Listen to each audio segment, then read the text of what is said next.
Hello everyone, welcome to my another study vlog. कैसे हो आप सब? आई होप सब अच्छे होंगे एंड अच्छे से प्रिपरेशन कर रहे होगे और सर्दी में अपना ध्यान भी रख रहे होगे। तो भाई सबसे पहले शुरुआत करते हैं अपने हाउस होल्ड से। यहाँ पर मैं लगा रही थी झाड़ू और जो मेरे सामने सबसे बड़ी चुनौती आती है मतलब रियांस का तंग करना, वो भी जारी है। तो यहाँ पर फिर उसके बाद मैंने की अपनी बेडशीट सेट।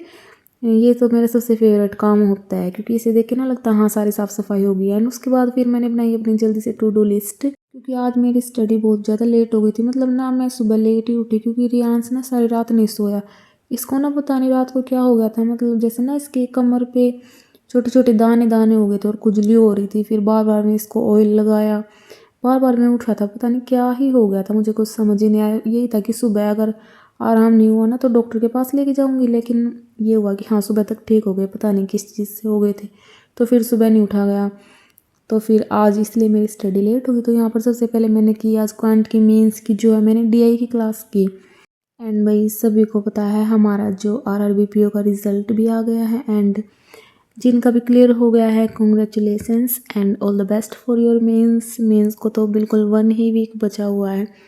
तो भी रही बात मेरी रिज़ल्ट की, तो मेरा क्लियर नहीं हुआ है। मतलब जो है मैंने अब एमपी से अप्लाई किया था, मैंने आप लोगों को बताया था एंड मेरे 50 अटैम्प्ट थे ओनली।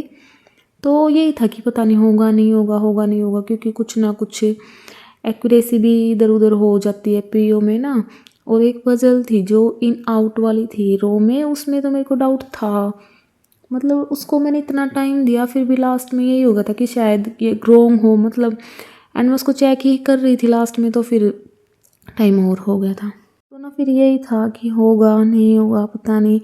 एंड अगर हो भी जाता ना तो मैं सच बताऊँ बिल्कुल आपके साथ, तो मैं जैसे सब कुछ शेयर कर ही रही हूँ आपसे, तो मैंने कुछ छुपाया नहीं। मेरी मेंस की तैयारी नहीं है, तो ना अभी मैं अपना मेंस बिल्कुल जीरो से स्टार्ट कर रही हूँ। तो मतलब इतनी तैयारी मेरी नहीं है कि मैं जाके पीओ का मेंस दे सकती। हाँ ये है कि अगर मेरा क्लैरिकल वाला क्लियर हो गया, उसमें भी आपको पता है मेरे साथ क्या हुआ था, अगर हाँ वो वाला क्लियर हो जाता है तो मैं मेंस दे दूँगी, क्योंकि तब तक तो मैं मेंस अच्छे से कर चुकी होंगी ना, बहुत ज़्यादा इतना तो मतलब कर ही चुकी होंगी कि मैं क्लैरिकल का मेंस दे सकूँ।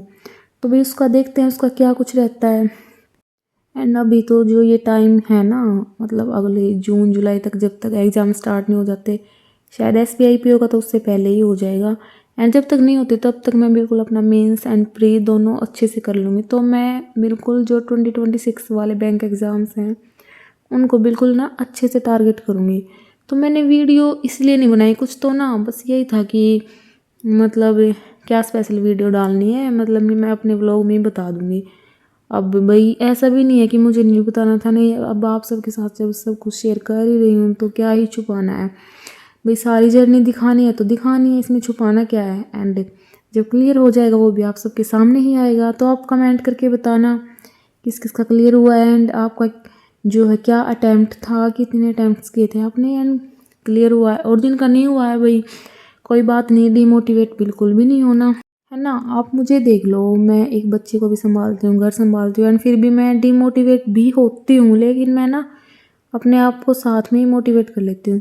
मुझे तो यही रहता है कि भाई हाँ मैं एक हाउस वाइफ हूँ, मदर हूँ एंड मैं कर रही हूँ, यही बहुत बड़ी बात है। लेकिन यही नहीं है कि मैं बिल्कुल जो स्टूडेंट्स होते हैं नॉर्मल, मतलब अनमैरिड, या फिर उनके ऊपर सिर्फ जो है प्रिपरेशन की ही जिम्मेवारी होती है, वो फर्स्ट अटैम्प्ट में निकाल लेते हैं। हाँ भाई अच्छी बात है क्योंकि उनको बहुत सारा टाइम मिलता है। अब मैं हाउस वाइफ हूँ, मैं इतना भी एक्सपेक्ट नहीं कर सकती हूँ कि बिल्कुल मेरा फर्स्ट अटैम्प्ट में निकल जाए। हाँ भी हो सकता है निकल जाए, लेकिन ये नहीं है कि अगर मेरा नहीं निकला तो मैं ऐसे डिमोटिवेट हो जाऊँ, रोने लग जाऊँ, ये वो।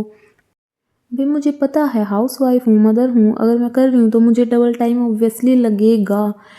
तो मैं डिमोटिवेट होकर मतलब अपना टाइम वेस्ट या फिर जो है एक नेगेटिविटी में नहीं जाना चाहती। हाँ बुरा लगा है नो डाउट, ऐसा तो नहीं है कि मैं बिल्कुल खुश हो गई थी। बुरा तो भाई सबको लगता है, हम एक एग्ज़ाम दे के आते हैं, हमें उम्मीद होती है कि हाँ हमारा क्लियर हो जाएगा एंड मतलब ये नहीं है कि स्टार्टिंग से ये होगा हाँ नहीं होगा नहीं होगा, मतलब ऐसे चिल मारो। तो हाँ बुरा लगा, लेकिन मैंने अपने आप को समझाया कि अभी मैं इस लेवल पे ना कि मैं डिमोटिवेट नहीं हो सकती, क्योंकि अगर मैं डिमोटिवेट हो गई ना तो मैं बिल्कुल बिखर जाऊंगी और एक एग्ज़ाम से मैं नहीं हो सकती। और वो भी जब जब मेरी हाफ तैयारी है, मतलब प्री की तैयारी मेंस की नहीं है। तो अभी मैं प्री और मेंस को जम के करती हूँ एंड फिर भाई जो 2026 वाले हमारे एग्ज़ाम्स होंगे उनको बिल्कुल अच्छे से जी जान लगा के करेंगे।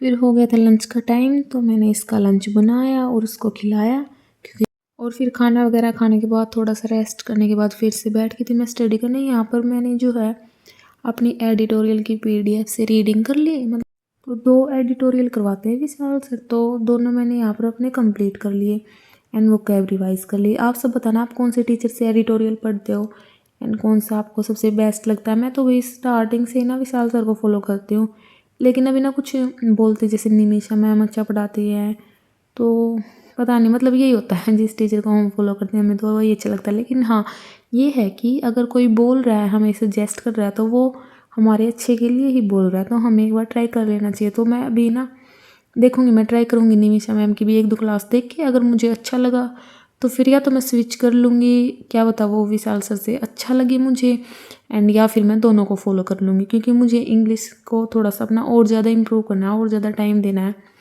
तो भाई अगर थोड़े से एफर्ट्स और लगाने पड़े तो और लगा लूँगी। एंड फिर यहाँ पर मैंने कर ली थी रीजनिंग की पजल्स सोल्व, और फिर इसके बाद वही डिनर वगैरह बनाना एंड भैया भी खाना वगैरह बना के मैंने रियांश को खिला के सुला दिया था। ये देखो इसके पापा ना नई बाइक लेके आए थे, मतलब इतना लगाव है इसको इससे, अभी 1-2 दिन पहले ही लेके आए थे, मतलब ना इसको लेके ही सो गया। एक ट्रैक्टर लेके आए थे कल, उसको लेके सो गया था। मैं बोल रही थी रख दे बेटा सुबह ले लेना, नहीं मतलब ना बच्चों को कितना लगाव हो जाता है। एंड फिर उसको सुला के फिर मैंने सोचा 1-2 घंटा और स्टडी कर लेती हूँ। तो यहाँ पर ना मैंने अपने सिंप्लीफिकेशन की PDF से क्वेश्चन रिवाइज कर लिए थे। तो भाई अगर आप सब मेरे चैनल पे नए हो तो मेरा चैनल सब्सक्राइब कर लेना अगर आप प्रिपरेशन कर रहे हो, तो हम साथ में ग्रो करेंगे। एंड व्लॉग कैसा लगा लाइक कर देना, कमेंट करके जरूर